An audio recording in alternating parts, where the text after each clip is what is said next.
estudar o lançamento vertical, né? Que também é um movimento uniformemente variado e ele ocorre na direção do eixo vertical. Vamos escolher primeiro um sistema de coordenadas. Vamos primeiro estudar o lançamento para baixo, né? Então vamos escolher aqui um eixo do sistema de coordenadas, o eixo Y, um ponto material partindo aí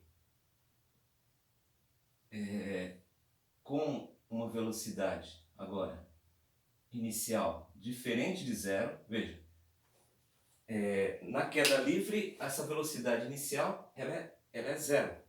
Aqui não, aqui essa velocidade ela é diferente de zero. Então veja bem, então, o ponto material ele parte com um valor, ele não parte do repouso, a gente promove um arremesso desse ponto material.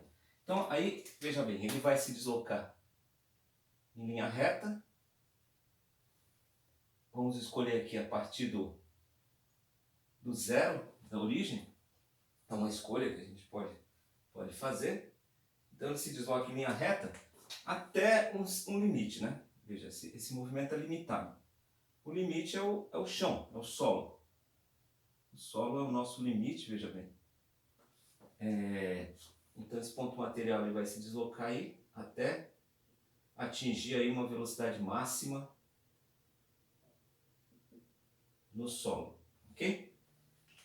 E aí ele vai, veja, ele vai aumentando a sua velocidade, como na queda livre, né? Ele tende a ir aumentando a sua velocidade. Pela escolha de sistema de referência que nós fizemos,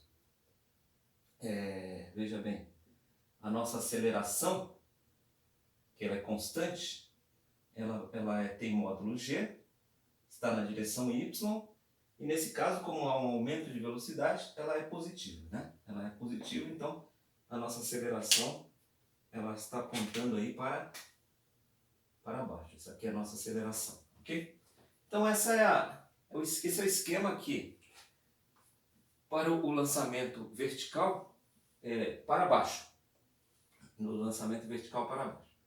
E aí o que nos resta? Nos resta escrever quais são as duas funções temporais e a equação diferente do tempo, né? Então, veja bem, a função temporal para a velocidade, ela vai depender de uma velocidade inicial agora, certo? Agora ele tem velocidade inicial, vai depender da aceleração, então nossa aceleração é g, tá?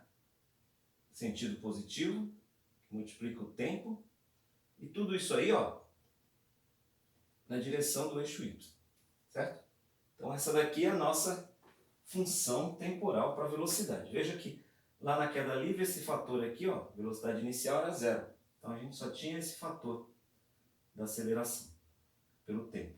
Então aqui não, aqui a velocidade não é zero, tem um valor inicial, né? A função temporal da posição, veja bem, nossas posições são as posições Y agora. Veja, é y0, que é a posição inicial que a gente escolheu como zero. Não precisa ser, mas nós escolhemos aqui como zero. Então não tem o fator y0. Tem uma velocidade inicial, está multiplicando o fator tempo aqui. Tem uma aceleração, na verdade a metade da aceleração, né? Fator vezes o tempo ao quadrado, então ela é uma função de segundo grau. Então veja bem, na direção do eixo y. Essa é a função temporal da posição, que diferencia da queda livre por esse fator aqui, que é zero. Na queda livre a gente só tem esse termo. Agora a gente tem este também. E, finalmente, a função, a equação temporal, a equação independente do tempo, né? A equação independente do tempo. Que agora vai ter o fator V0 aqui, ó, velocidade inicial, que não tem na queda livre. E aqui é 2 vezes a aceleração vezes o deslocamento ΔY. Como ambos estão na mesma direção e sentido também, então o produto escalar entre os dois dá esse número G vezes ΔH, que é a diferença entre uma posição posterior e uma posição anterior. E aí com isso a gente descreve com essas duas funções, essa equação independente independente do tempo, a gente consegue descrever muito bem o lançamento vertical para baixo, né? Para baixo, que é um movimento acelerado. Ou seja, então esse é o lançamento vertical para baixo. Agora vamos analisar o lançamento vertical para cima.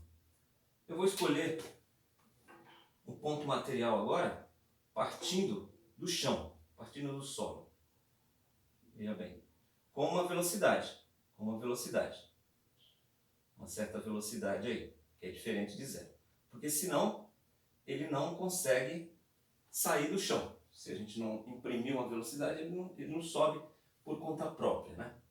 E aí, veja bem, vamos escolher também o sistema de referência. Só que agora o nosso eixo Y vai estar apontando para cima. E por quê, né? Veja, por conveniência. Como o movimento se dá para cima, eu escolhi um eixo para cima. Aqui o movimento se dá para baixo, escolhi um eixo para baixo. Isso não é uma regra. Você pode escolher o sistema de referência mais adequado. Só toma cuidado porque os sinais dos vetores podem alterar, tá? Podem alterar. Então vamos lá. Aí esse ponto material vai subir e vai perder energia. Vai perder energia. Por quê? Porque, veja, a nossa aceleração continua sendo constante, né? Continua sendo constante na direção Y.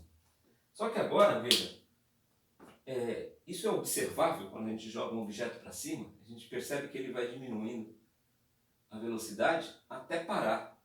Então, se ele saiu com uma velocidade e ele parou lá em cima, é porque essa velocidade foi diminuindo ao longo do tempo. Num trecho intermediário aqui, a velocidade é menor. Até chegar aqui em uma velocidade zero. Olha que interessante. Até chegar em uma velocidade zero aqui, ó. Isso, o movimento, né, ele está se movendo em linha reta aqui, ó. Vamos escolher a partir do zero aqui, né? Movendo em linha reta, veja bem. E então ele chega com velocidade zero. Isso significa que a velocidade está diminuindo. Se ela está diminuindo, significa que a velocidade posterior menos a anterior dá negativo. Então a aceleração, nesse caso, será negativa. Olha que interessante, né? A aceleração agora é negativa. Veja, se o positivo é para lá, o negativo é para cá. Então veja, a aceleração continua para baixo, porque o planeta Terra está desacelerando esse corpo, né? Por isso que ele diminui a velocidade. Então, é como se a gravidade estivesse, né, resistindo ao movimento de subida do corpo. Então, está tentando arrancar a energia dele, por isso que ele vai diminuindo a velocidade. Bom, como é que ficam as nossas funções temporais, né? Função da velocidade, veja bem, tem uma velocidade inicial e tem o fator da aceleração com o tempo. Só que a aceleração agora é negativa. Então veja, o que diferencia essa função dessa? Só o sinal negativo. Porque aqui a aceleração é positiva, aqui a aceleração é negativa. Então são movimentos muito similares, né? A posição, em função do tempo, também nós escolhemos uma posição inicial zero aqui. Ela também vai ser muito parecida com aquela expressão. Veja, tem um fator aqui, velocidade vezes o tempo, e a metade da aceleração vezes o tempo ao quadrado, só que aqui o fator é negativo, porque a aceleração é negativa, também na direção Y. E finalmente a nossa equação independente do tempo, veja bem. Nossa equação independente do tempo, que também vai ter aqui o fator G delta Y, que eles estão na mesma direção, só que sentido oposto.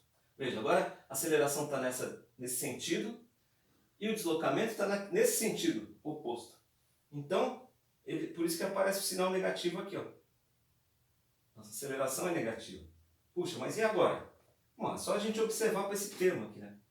Veja que as velocidades posteriores sempre são menores do que as velocidades anteriores. Então esse termo sempre vai ser negativo, que compensa com esse sinal aqui negativo. Então a nossa escolha está muito bem feita, né? Muito bem feita.